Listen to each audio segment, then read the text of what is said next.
Shalom, Tuhan memberkati saudara. Puji nama Tuhan. Kitab Amsal 17 ayat 22 berbunyi, hati yang gembira adalah obat yang manjur, tetapi semangat yang patah mengeringkan tulang. Tema firman Tuhan adalah banyak hal baik yang perlu selalu kita ingat agar hati gembira. Saudara, pelemahan dan penguatan terhadap kehidupan kita manusia berjalan beriringan bersama-sama. Tantangan hidup sebagai orang percaya ke depan memang berat, tetapi kemampuan dan kesanggupan di dalam menghadapi serta solusi-solusi yang kita peroleh pasti ada, saudara-saudaraku. Oleh sebab kita hidup dalam tuntunan tangan Tuhan, hidup dalam iman kepada Tuhan, dengan pengharapan karena janji-janji Tuhan. Sebagai umat terjanji, kita hidup sepenuh dalam tuntunan janji-janji Tuhan. Saudara, hari ini semakin banyak orang percaya terinfeksi COVID-19, yang harus terpaksa meninggal, yang terdampak perekonomiannya juga tidak sedikit, bahkan yang rumah tangganya harus berpisah. Semua peristiwa memilukan ini sangat menekan batin dan jiwa. Juga raga, memicu stres, bahkan depresi. Saudara-saudara, nats firman Tuhan, hati yang gembira adalah obat yang manjur, tetapi semangat yang patah mengeringkan tulang.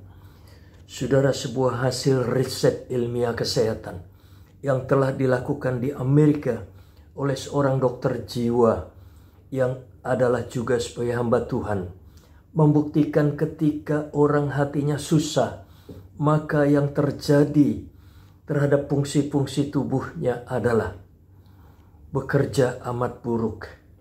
Kerja jantung yang sangat penting itu, yang memompa darah ke otak, ke seluruh tubuh, ia akan error. Bila hal ini terjadi terus-menerus, susah berkepanjangan, maka orang akan menjadi sakit dan dapat berakibat kepada kematian. Tetapi ketika orang hatinya sangat gembira, maka fungsi-fungsi tubuhnya sebaliknya, dari mulai kerja jantung, ya amat baik. Aliran darah yang dipompa oleh jantung ke seluruh tubuh kerja dengan baik. Saudara-saudara, hasil riset ini yang kemudian direkomendasi bahwa firman Tuhan Amsal 17 ayat 22 itu benar. Saudara, selama kita hidup dan tinggal di bumi ini, siapapun dia, sampai kapanpun, dalam kondisi kaya sekalipun, persoalan pelik manusia yang menyebabkan hati dan semangatnya jadi patah akan selalu ada. Rasul Paulus mencatat dan berkata dalam 2 Korintus 5 ayat 4. Selama kita tinggal di dalam kemah ini, kita akan merasakan beratnya tekanan hidup. Saudara-saudaraku, jika demikian, penanganan pada faktor kejiwaan harus yang utama mendapat perhatian. Saudara-saudaraku, saya mau share pengalaman tentang manajemen stres, yakni memanage stres menjadi tidak stres, susah menjadi gembira. Dahulu pada usia parubaya, saya hidup serba gagal, nelongso, serba kalah. Saya menjadi manusia seperti sampah yang dibuang, hampir sama sekali tidak berguna. Menjadi orang yang susah, sebab hidup di tangan iblis. Jadi hamba dosa. Iblis memang tidak mungkin dapat merubah hidup orang menjadi baik dan benar.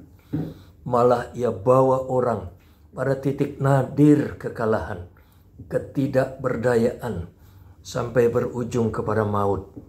Saudara, di dalam kondisi ini yang menyebabkan saya mengidap depresi yang amat berat dan parah.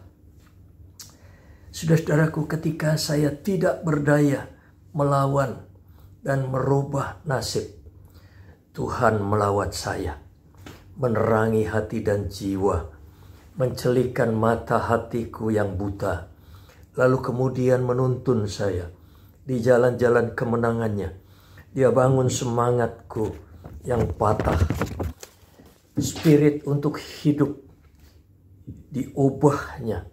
Aku mulai dibina latih, dibekalinya perintang-perintang, karakter-karakter sesat, kebiasaan salah dan kalah pada hidup lamaku diubahnya.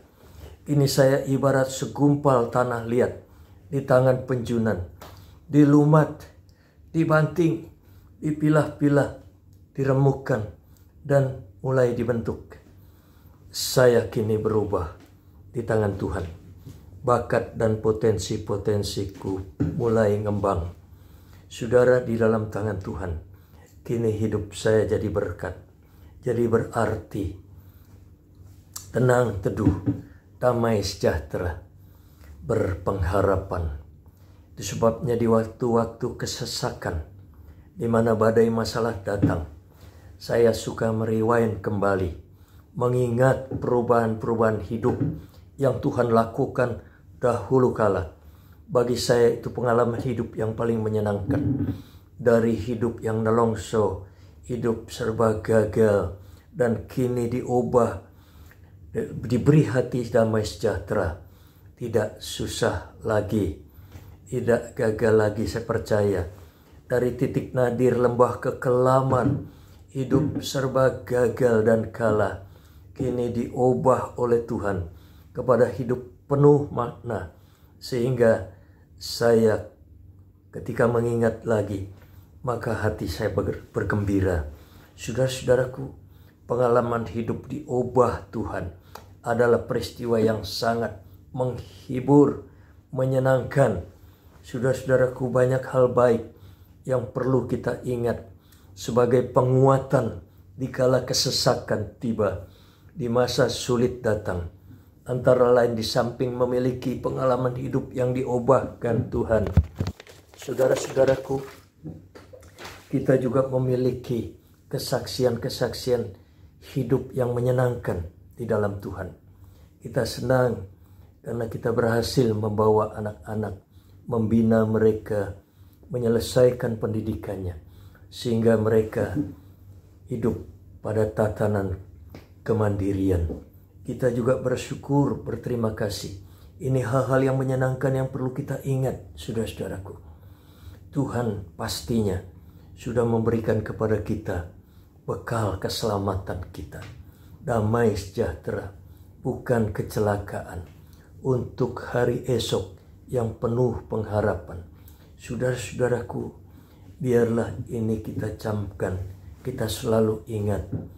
Ya, selalu kita ingat perbuatan-perbuatan Tuhan, ya, kesukaan, kesenangan yang Tuhan berikan kepada kita. Saya mengajak saudara berdoa pada akhir pemberitaan ini. Mari kita berdoa, saudara. Terima kasih pemberitaan firman Tuhan.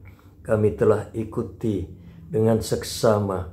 Buka terus mata hati kami ya Tuhan, dan terangi agar kami beroleh pengertian serta mengerti maksud-maksud Tuhan. Dalam kondisi senang maupun dalam kondisi susah, ajar kami selalu mengingat pesan firman-Mu dan memandang kepadamu senantiasa. Tuntun kami setiap hari, sebab tanpa Tuhan kami berjalan sendiri, kami pasti lemah dan jatuh. Ini doa kami ya Tuhan, di dalam nama Tuhan Yesus Kristus kami berdoa, memuji Tuhan, mengucap syukur. Haleluya. Amin. Tuhan memberkati saudara.